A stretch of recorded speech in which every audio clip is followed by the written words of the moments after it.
اسباب هو الموت. لا بس انا اقول لك يعني دعوة الام مصيبة.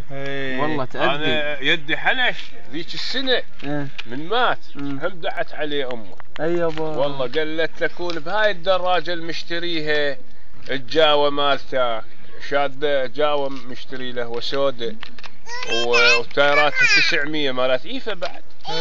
والله قالت حنيش كون تروح ما تريد حنيش قالها طز بيك يوم شيلها مشى 300 زين مشى وصل ال5 ميل طق لك اول بيت طق لك ثاني بيت طق لك ثالث بيت طب البيوت طب اللوين طق له سيارتين طلع منها وهاي ريم وقصتها ومن الريم النوب طفرها من فوق الغطار ومن الغطار ردم لك النوب بخره اللي يطول النوب ويالك واك ويك واك وبالجامعه ويطب لك من الجامعه يطلع على المخازن ومن المخازن النوب يطب العسافيه ومن العسافيه ويردم لك بصوره الرئيس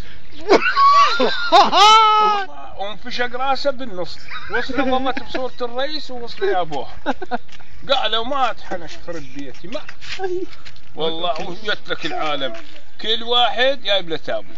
اي يابا وكله صاج وسيسب. شو يسوون بيه؟ يا بشيني هاي واحد ياخذ صبعه وواحد ياخذ ريله وواحد ياخذ ايده اي يابا والله زين اقول لك انتم يعني سويتوا فاتحه غير سويتوا فاتحه؟ والله سوينا فاتحه اول يوم استخلاع. الرمي بيش الرمي 57 غاذفات كله انفلاء. سلام جتك الواد منا عراضه ومنا عراضه وهي اشتغلت المذنب هذا اللي يرمي علينا وهذا نحن نرمي عليه وكله قاذفات. ايش قد ظلت الفاتحه؟ كم يوم الفاتحه؟ 12 يوم طول الشادر منا والشمعه. زين سلامة الله ليش توزعون مثل ما تقول؟ مع تحيات امانه بغداد ماكو